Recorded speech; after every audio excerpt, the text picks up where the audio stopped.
I remember exactly when I read Max Landis's American Alien.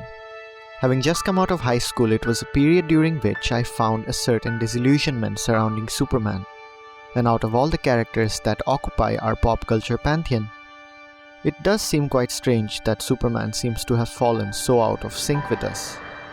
The wait for his movies have been long, and when we've got them, they've only added to the chaos surrounding the character.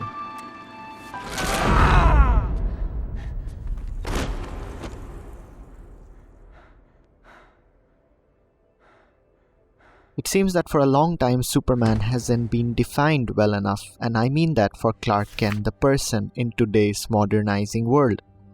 And I talked about a similar thing happening with Spider-Man in the Ultimate Spider-Man comics from the early 2000s.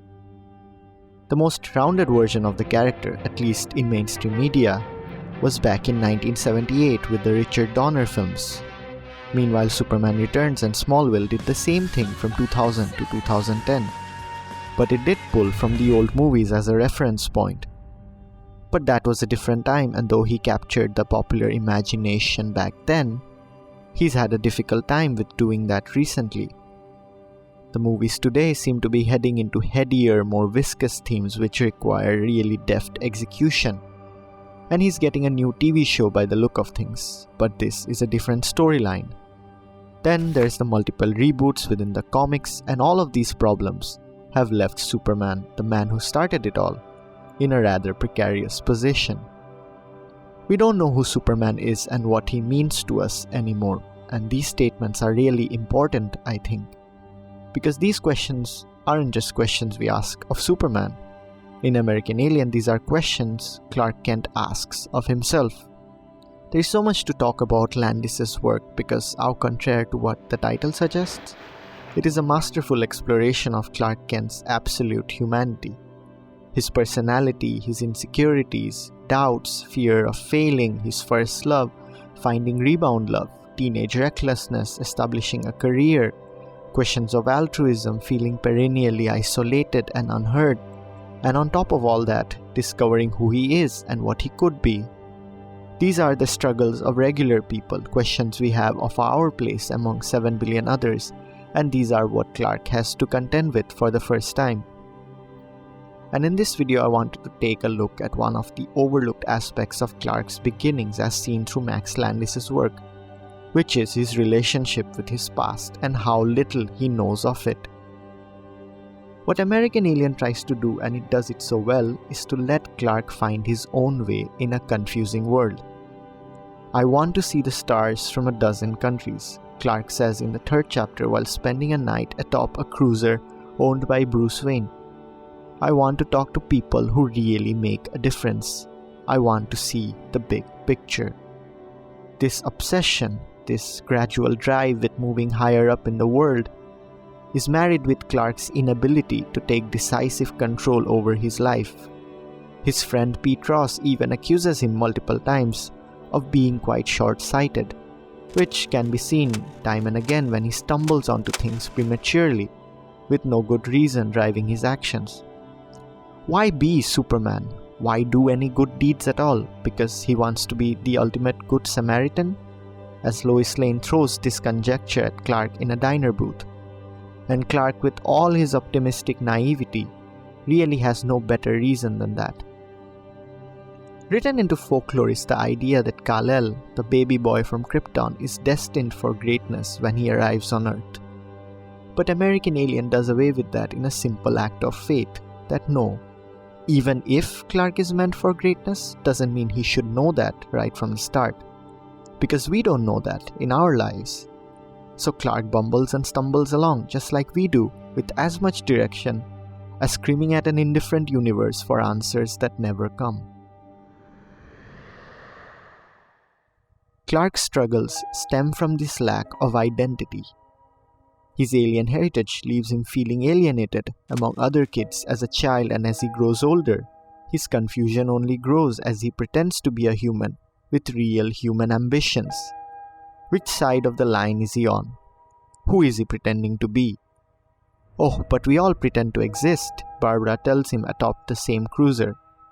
Sometimes we pretend to fall in love, pretend to have goals, pretend to have ambition. These questions regarding his blank history have a massive consequence on who Clark becomes as an adult.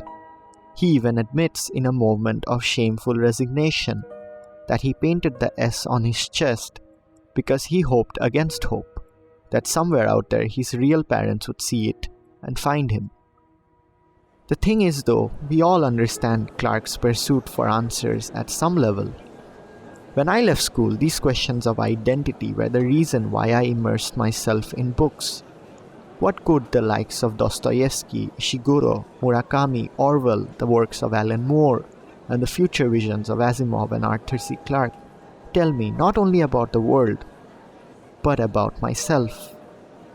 Max Landis understands that for Superman to have any significant weight in Clark's life, and to be a force for change, the idea has to come from Clark himself. But of course that's difficult when answers are so hard to come by throughout the story.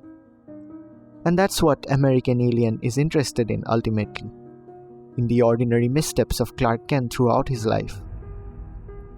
To face the imperfections of our characters, to live with the inadequacies of reality means to be human for Clark.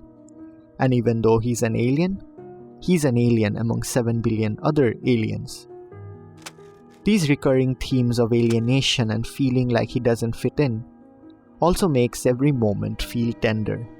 When I think back, I remember a 17-year-old Clark sitting on the roof of his Smallville house after a harrowing incident with a group of murderous hooligans, when his mother tells him that he is the greatest thing that has ever happened to her. And you know she genuinely means it, because you've seen Clark at his absolute worst during the chapter. You see the monster he can be, but so can we all. Then there's that moment of petulance he displays after an argument with Pete, where he flies out of his own window in anger and frustration. His plan is to fly to the moon in defiance of whatever cosmic entity left him stranded, so alone, and so desperately disconnected with everyone else on Earth. Because after all, running away is better than trying to fit in, and failing. If there's anything we can take from American Alien, it's that answers in life come at a premium. We don't know where our identities come from, and yet without one, we're lost. And ultimately the thing that I pointed out at the start of this, about Superman being out of sync with us, that question remains unanswered as well. I think the relationship we have with Superman today is the same one Clark Kent has with Superman in American Alien. We're unsure about where he fits in, or if he fits in at all. Maybe Superman isn't as popular today because of the fatigue we've built up over the last 2 decades with the amount of superhero media now in flux. And that is natural, I feel the same way too. But like the really great mythic characters, his relevance never diminishes. Superman evolves with time, and Max Landis' American Alien shows us that the man of tomorrow can be imagined today.